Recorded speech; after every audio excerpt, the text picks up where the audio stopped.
Here is a bit of wisdom from your Uncle Cooper. Tires exist on a spectrum. On one end, you got too much tire. On the other, you don't get enough.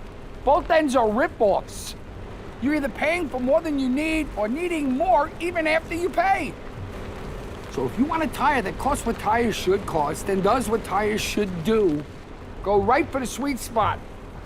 Go with the Coopers. Cooper!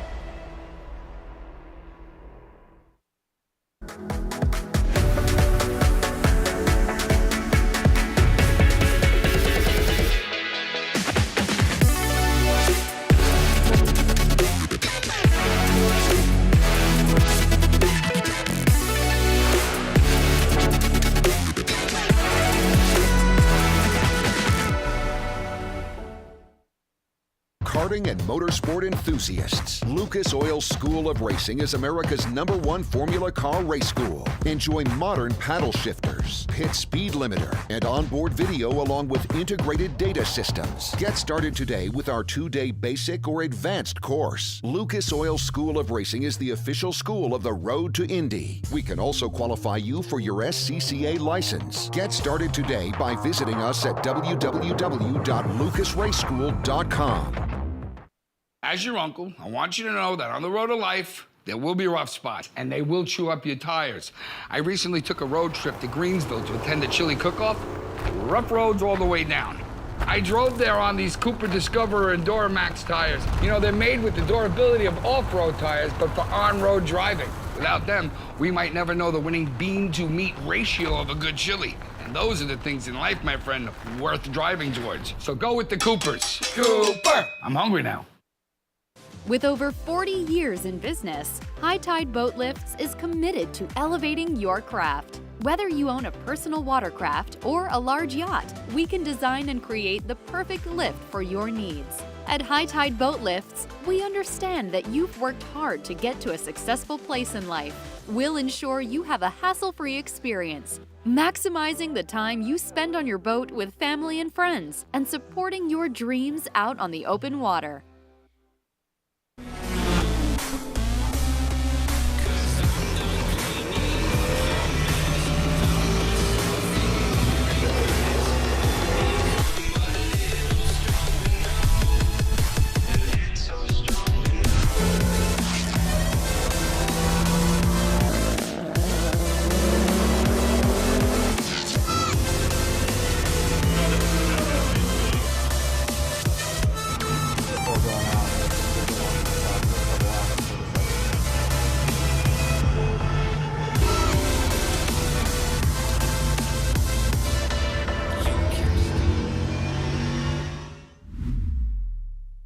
Tires as we are going to set the grid for Sunday's race number 2. The grid already set for race 1 that's coming your way a little bit later today at 4:45 Eastern Time, 1:45 Pacific Time. They're in the Pacific Northwest. David Malukas enters the weekend as the points leader, and he grabbed the pole position. We will see if he can sweep the poles here at Portland International Raceway. Davey Hamilton, our driver analyst, joins us. And Davey, yesterday in qualifying, that HMD Global Racing Group, they go 1, 2, 3, 4 in qualifying with Malukas, Lundquist, Benjamin Pedersen, and the Mexican driver Manuel Suleiman, who's making his debut this weekend. Clearly, that organization has a good setup for this racetrack. They obviously have a great setup. I know I talked to AJ, who runs that team, several months ago, actually, or several weeks ago, and Jimmy Pinkley, that works on it, said, man, you guys, the speed you had it the first year, it seems like you've lost a little bit, or has Andretti caught up?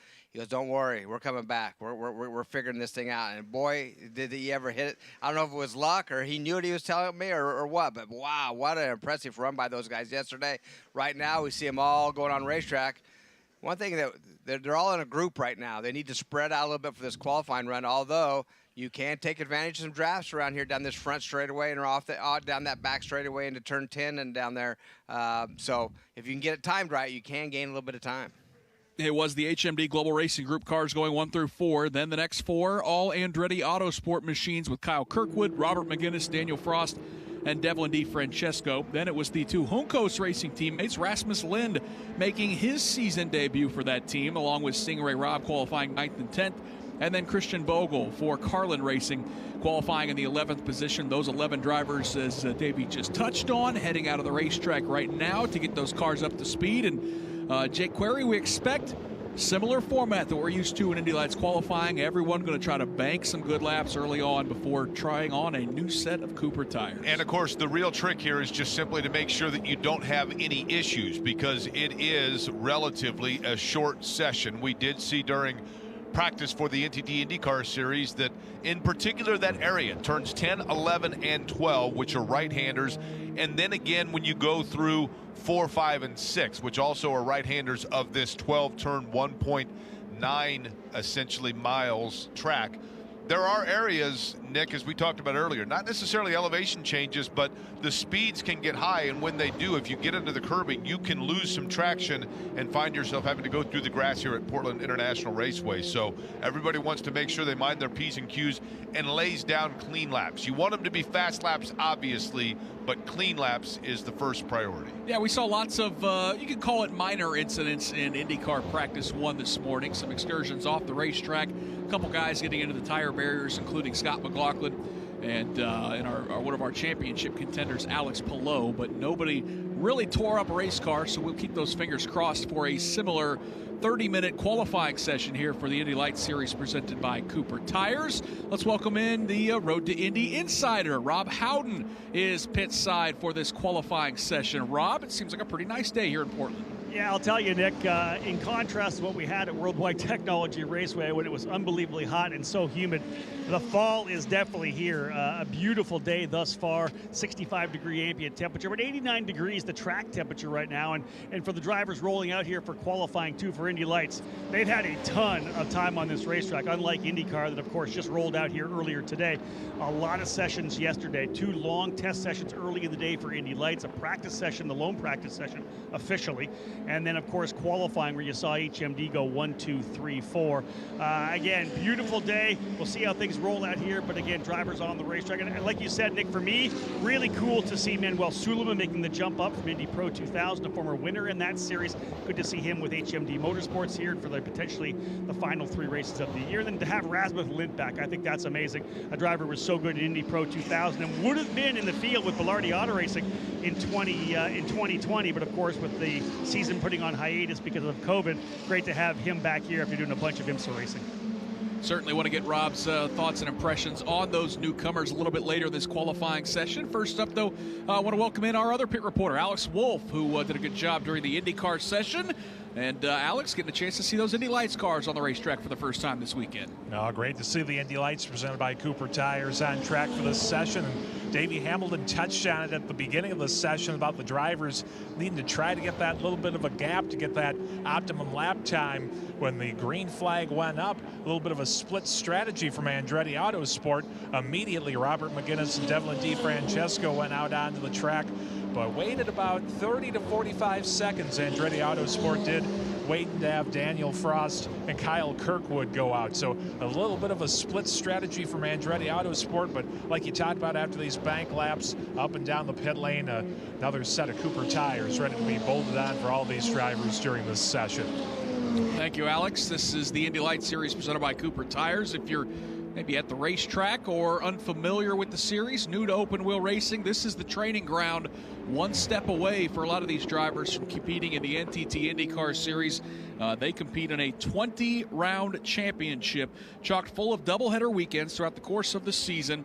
And the cool thing is, Jake Query, a lot of these racetracks, almost all of them, are racetracks that the NTT IndyCar Series drivers drive on. So a good opportunity for these drivers, one, to race some pretty stout race cars, but ultimately to learn these racetracks as well. And of course, over the course of the season, a stout opportunity for them, Nick, to learn a variety of different forms of racing, because whether it's road and street courses or some of the ovals, You know, obviously this year, the Indianapolis Motor Speedway and a big super speedway not on the schedule, but, you know, you're talking about having a skill set that you're going to have to change and tweak from one racetrack to the next, because no two tracks are the same, of course. But, you know, some of the elevation changes we see at different places, some of the longer tracks like Road America, and then a place like Portland where, as we mentioned, flat but narrow, and so you've got to be very tactical in the way you drive it. So it's a great opportunity for these drivers to familiarize themselves with what it takes to be competitive in open wheel racing, as David Malukas and Kirkwood right now 1 and 2 on the speed charts. But again, Nick, not necessarily in a situation yet where we're going to see those top laps, but right now the cream already starting to rise to the top. Yeah, fast lap for Malukas yesterday in qualifying for race number 1 was 1:03.77, so keep that in the back pocket, as the fast time so far, which has been turned by Kyle Kirkwood just moments ago, is still at 1:04.409. So getting some heat into those engines. Racetrack's going to get better as more Cooper tire rubber is laid down, and we anticipate the speeds to come up and those lap times to come down. This is rounds 15 and 16 of this championship. Doubleheader weekend here at Portland. Then it's off to WeatherTech Raceway, Laguna Seca, and then Indy Lights will crown their champion back in Lexington, Ohio for a doubleheader in rounds 19 and 20. As we mentioned, the title sponsor of Indy Lights, as it has been for the last several years, Rob Houghton, is Cooper Tires, and those Cooper Tires certainly going to be relied upon this weekend for these Lights drivers. Yeah, Nick, probably being part of, I think, maybe the turning point maybe of the weekend. We've seen it happen many times before at Mid-Ohio, where if a team is really good coming out of the gate, whether it's in practice or in the initial qualifying sessions, you may decide to hold on to a set, and that's what we've seen here with HMD Motorsports. They actually started this qualifying session on used rubber, very likely the tires that they ended the first session on.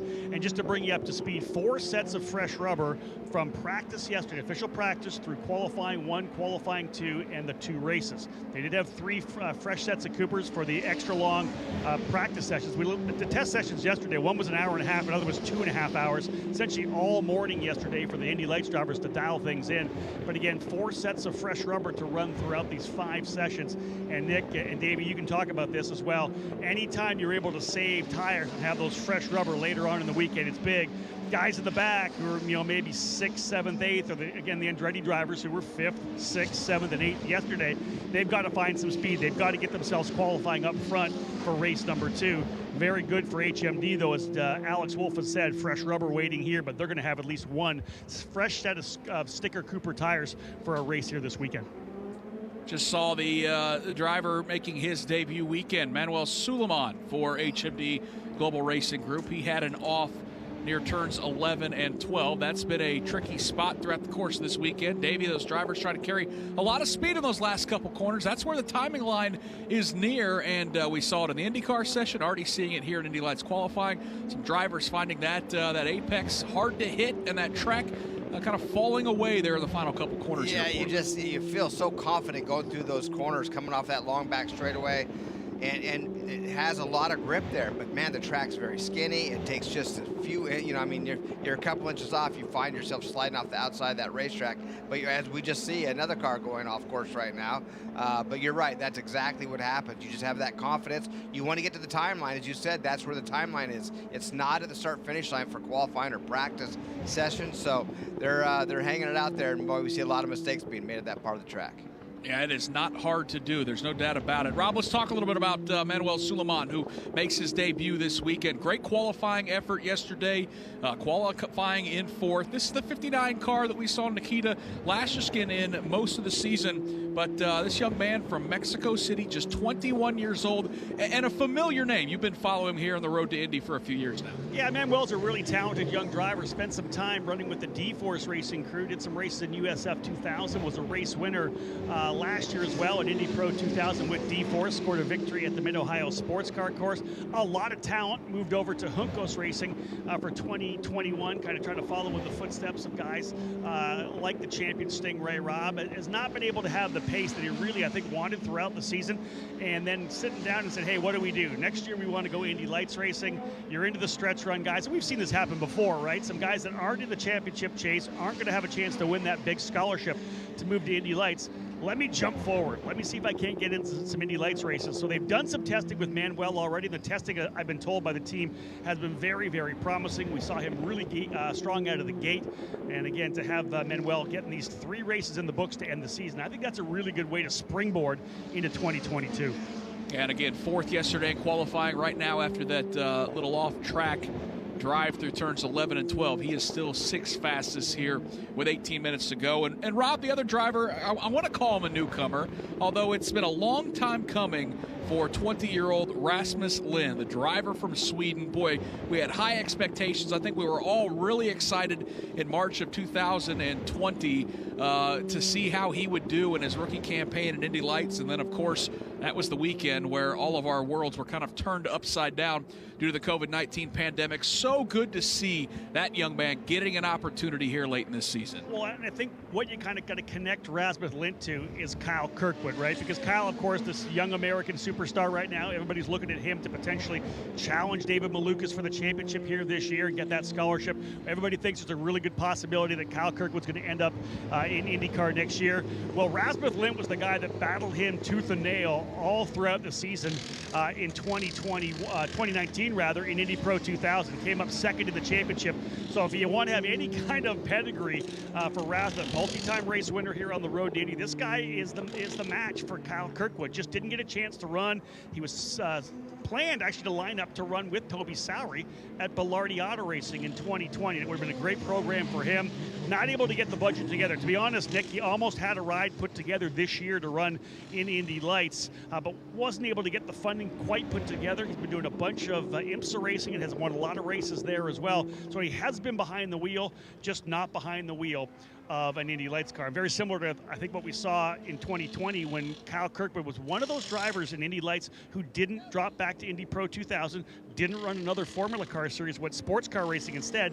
It took Kyle maybe a couple of weekends to really get dialed into that open wheel Formula Car again, and I think maybe that's what we'll see out of Rasmus Lind. He's already impressed me out of the gate running with Stingray Rob and Juncos. I think as this weekend goes on and as we get to Laguna Seca through the stretch run to Mid-Ohio, it's really going to allow Rasmus Lind to kind of set the pace for 2022. And as I mentioned, long time coming, so it's good to see. And Davey Hamilton, you know, for young drivers, 20, 21 years old, I mean, everyone's path was kind of thrown in a different direction due to the pandemic. But, boy, there is nothing more important than seat time.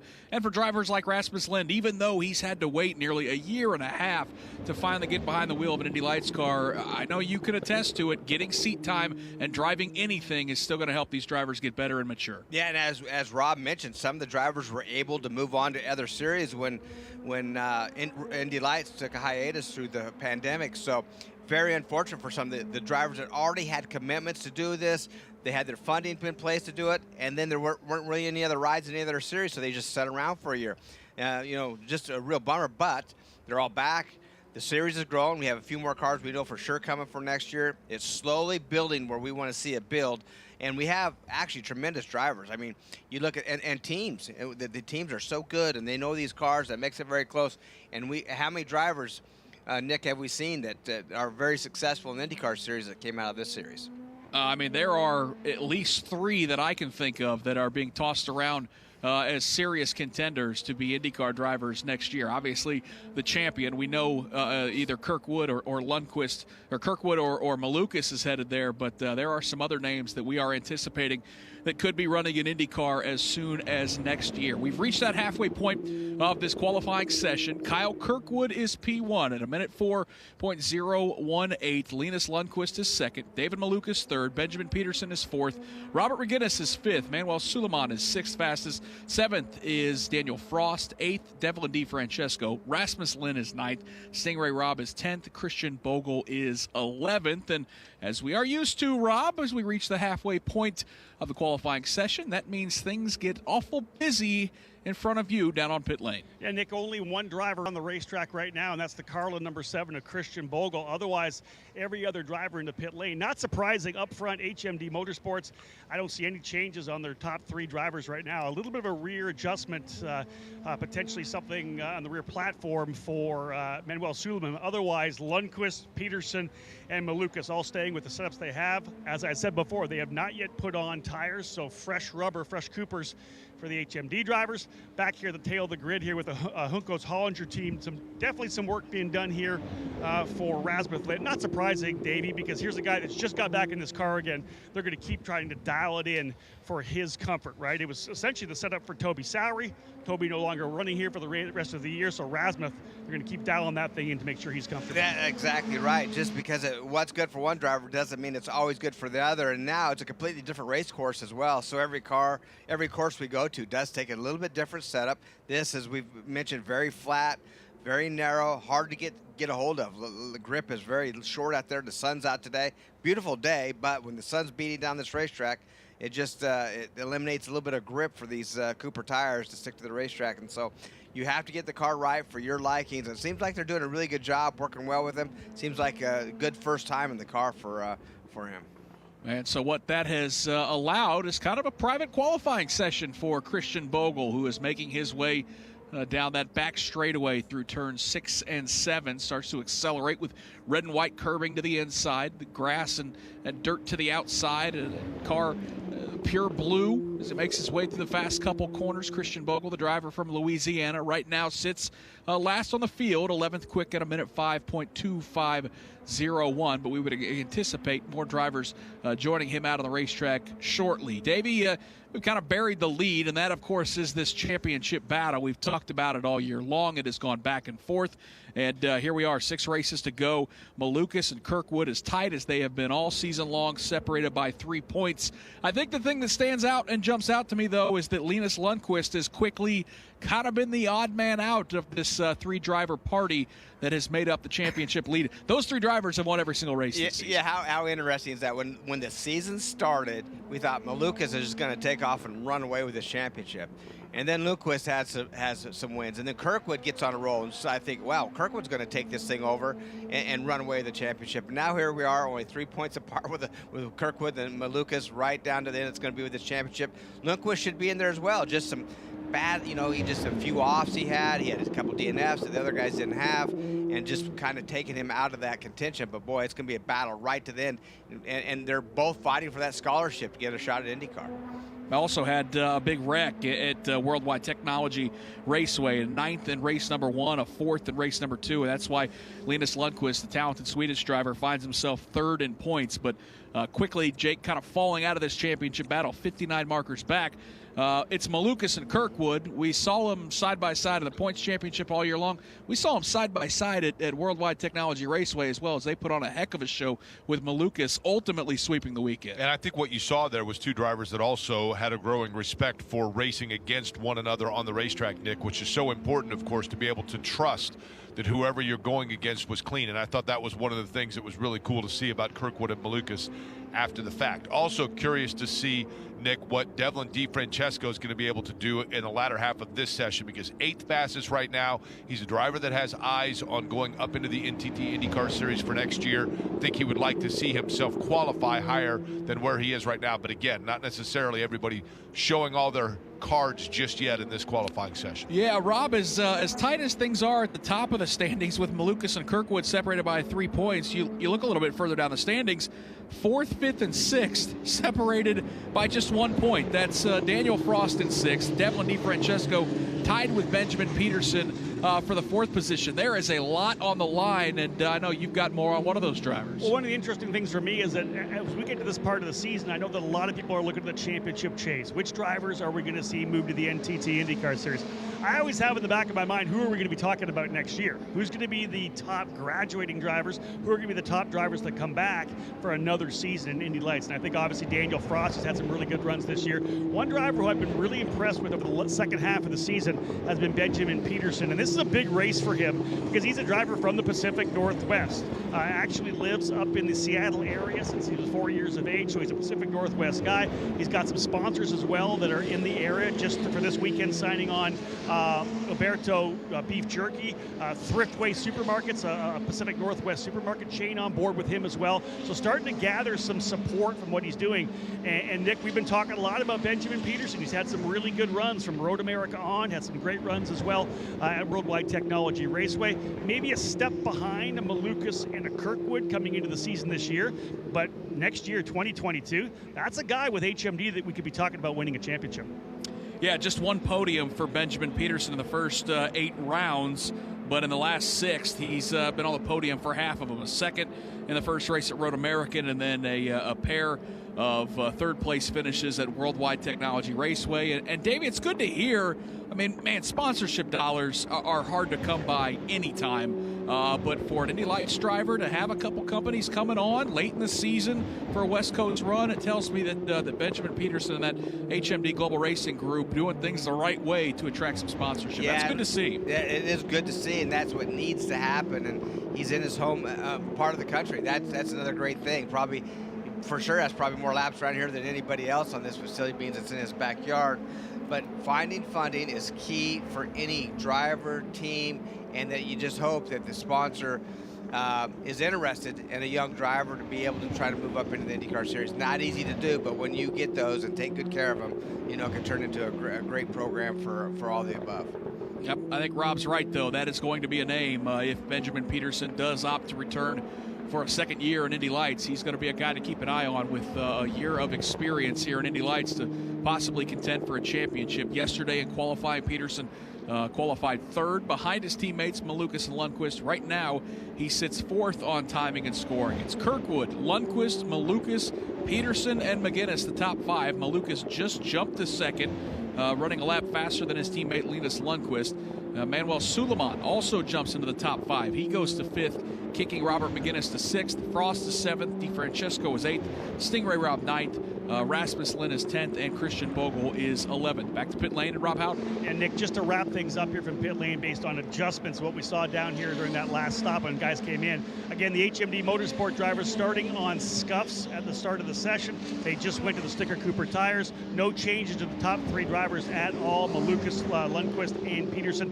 Kirkwood was the quickest driver in the first half, though. They put the sticker tires on. A minor adjustment to the rear of the race car. Had the engine cowl off. It looks to me like a little bit of a damper adjustment on his car, so make a little bit of change from what he wanted, the input that he was able to give Doug Zister after that session. So little change for Kirkwood, new tires for HMD. Jake, neither you or I are race car drivers, but we've watched enough in-car footage to know when a driver doesn't look like he's super comfortable. And we're watching Christian Bogle and a lot of movement in that steering wheel. Yeah, I'll tell you what, the last thing that you want, and I think it's the reality in any racetrack, Nick, is when the track starts to dictate where the wheel's going to go as opposed to the opposite. And this track is pretty physical in the fact that in the turns, when you head into the turn, the track is going to try to pull you through, and you're fighting that steering wheel. We've seen it with Bogle as he works his way through. Now, if you get onto the rumble strips, which means if you go too far low or too far outside exiting a turn, that's where, and we see it with Bogle there, as he worked his way through turn number 12, he got just a little bit wide and had to jerk the wheel back down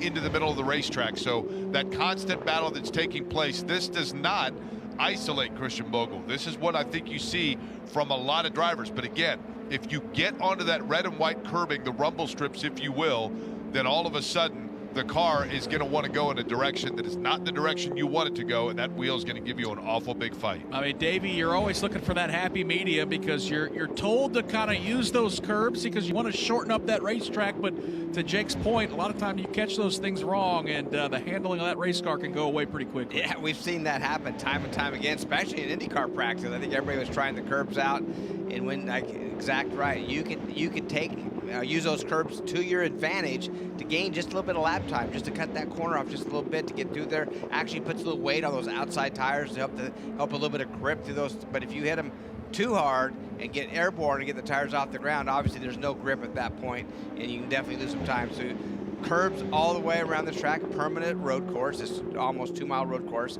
and there's curbs on every single corner. So, and they're all basically the same kind of curb. It's what we call like alligator curb, basically, like alligators back a little bit. They go up and down. Good curbs. They're really made for racing, but they could throw you off track pretty easy as well. Davey, are there really any, some of the racetracks, and we've talked about this a lot during the IndyCar practice, but we see other tracks, Road America comes to mind immediately, that these drivers have driven that have massive elevation changes. They come at Mid-Ohio as well. This seems to be one of the flattest tracks. Now, that's not to say that it's not a difficult one and a challenging one with high speed or narrow corners, but are there really any areas where the elevation challenges you at all? Yeah, well, that's one thing. This track is flat. There's 0 elevation changes, somewhat like Indy road course. Obviously we're in the infield. It's very flat. There's no banking at all, just because it doesn't really apply itself.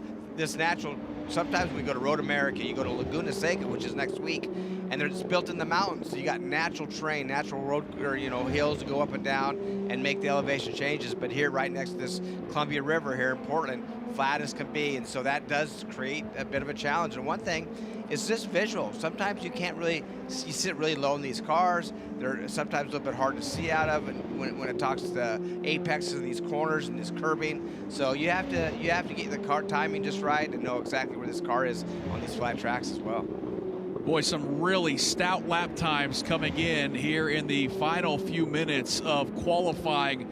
David Malukas, Benjamin Peterson, Linus Lundqvist, Kyle Kirkwood, they've all traded spots at the top of timing and scoring. Right now it's Malukas at a minute 3.572, the fastest driver so far. He's turned 17 laps in this qualifying session and is trying to hold on for another pole position. Benjamin Peterson nipping at his heels, just a 1/10 of a second behind at a minute 3.687. Linus Lundqvist is within 1/10 of a second. He just gets bumped by Kirkwood. In fact, Kirkwood and Lundqvist nearly run identical laps. Kirkwood goes to third at a minute 3.73. Lundqvist gets bumped to fourth at a minute 3.74. Manuel Suleiman sits in fifth. Robert McGinnis is sixth. Daniel Frost seventh. Devlin DeFrancesco is eighth. Stingray Robb ninth. Rasmus Lind 10th. And Christian Bogle is 11th. Stingray finds a little more speed. He jumps up to the 7th position. But right now at the top of timing and scoring, everyone chasing David Malukas. And Davey, these lap times, especially from the top 4 drivers, all faster than any lap we saw in qualifying yesterday. So these drivers really getting comfortable, not only with the race cars, but clearly with this racetrack, this nearly 2-mile road course in Portland. Yeah, how about that? I mean, these times are so close, just like we see in all really professional sports anymore. Man, the times are so close, it's so competitive, and that's one thing where track position is so important. And qualifying means the faster you go, the farther forward you start. So very, very important to start up towards the front of this event, especially here. There's really one good passing zone here, and that's going down in turn 1. So a lot of times, if you can get out on the lead of this race, you can a lot of times keep the lead of this race, especially in the lights where there's no pit stops. So it's just a matter of managing your tires, which that's a whole other issue as well. They got to manage these Cooper tires. Right now they seem to, as Rob mentioned, they didn't have a lot of tires to use throughout this weekend, so they have to be fairly conservative, especially early in this race, but early in the race before so they have tires at the end of it. Under a minute to go here in qualifying for Sunday's race number 2, round 16 of this championship. We saw a lot of jumbling of timing and scoring with about 4 or 5 minutes to go. Not a lot of jumpers here in the last few minutes, although I say that, and Jake, it looks like Rasmus Lind, he jumped up and might have just lost that lap. I mean, everyone's still chasing, though, David Malukas here in the final minutes. Yeah, and the one that I had mentioned earlier that I was curious to see what kind of speed he could find, Devlin DeFrancesco. He was 8th at the time, fell down to 10th, now up to 9th, but still down 1 from where he was in the first half of this in terms of the laps that were turned before everybody went out for their flyers. So Malukas the fastest, then Linus Lundqvist, then it's Peterson, Kirkwood, and Frost rounding out the top 5, followed by Robert McGinnis right now in the 6th position as the clock winds down here on this qualifying session. Yep, the checkered flag is out, so these drivers will get to complete the final lap that they are on. Benjamin Peterson has already come to pit lane. He sits third. And the couple of the big bullets in the chamber, David Malukas, Linus Lundqvist, they have crossed the timing line. They sit 1 and 2. Their qualifying session is done. So the drivers that we wait to see, does Kyle Kirkwood have anything for David Malukas? Daniel Frost across the line, he does not. Robert McGinnis improves just a little bit. He jumps from 6th to 5th, but it's Kirkwood that may be the final driver that can challenge the top 3 drivers from HMD Global Racing Group. Kirkwood comes into this weekend second in the points championship, just 3 markers behind David Malukas. He's the final car out on the racetrack, goes well with Devlin DeFrancesco. Kirkwood across the timing line, he will not improve. Kirkwood will have to sit on that lap time of 1:03.734. All 11 drivers have now crossed the timing line. About half of them have made their way to pit lane, the other half slowly making that crawl towards pit lane. But once again, it is David Malukas. Davey Hamilton, he seems to be peaking at the right time. He has swept the pole positions for this weekend here in Portland. Yeah, doubleheader, fast time, started on the pull of both of them. That's what he wants. He's chasing this championship down. They found the speed. This is the time to do it. At the end of the season, it's time to get strong. And it seems like he's got that going. And what a huge opportunity, Jake, because the main protagonist that he's battling for this championship, and Kyle Kirkwood, for this race later today, there's 4 spots between them as Malukas starts on pole, Kirkwood starts 5th, and then for tomorrow there's going to be a couple cars in between them as well. So a nice little buffer, a cushion for David Malukas. And you know what I think is interesting, Nick, is that we know with Malukas and as well Kirkwood, so important is that scholarship money that comes with winning the championship. These are 2 drivers that may be moving their way up regardless of scholarship money. The situations may be there for them, but obviously that money certainly would help. Let's hear from our pole sitter, David Malukas. He sweeps the weekend, and Rob Howden, he's standing by with you. Thanks, Nick. When you're in a stretch run trying to win a championship, the one box you want to check is momentum. You've got that right now. Obviously, the wins at Worldwide Technology Raceway. 2 pole positions starting up front, very crucial here at Portland. David, walk me through that session a little bit. You got to be thrilled with another P1. Yeah, I mean, we knew that today, at least for me, I knew that was going to be a little bit tougher. We saw Andretti, all the engineers working hard late last night, so I was like, I don't know, maybe they might find something. So I got a good rest. I slept like 12 hours, had some amazing dreams. I dreamt of all the different situations coming into today. And, we did it. We went through that first run. The rubber was very different, surprisingly. And we made a very small change, kind of thinking ahead how the track's going to be at the end of the run, because those are the money-making laps. And Yancey, I told him, I gave him what I needed to give, and he gave me a really good car in return. So thank you to HMD Motorsports. One of the things obviously brought it up was the fact that IndyCar finally on the racetrack. How much difference did that change the track compared to you qualifying yesterday?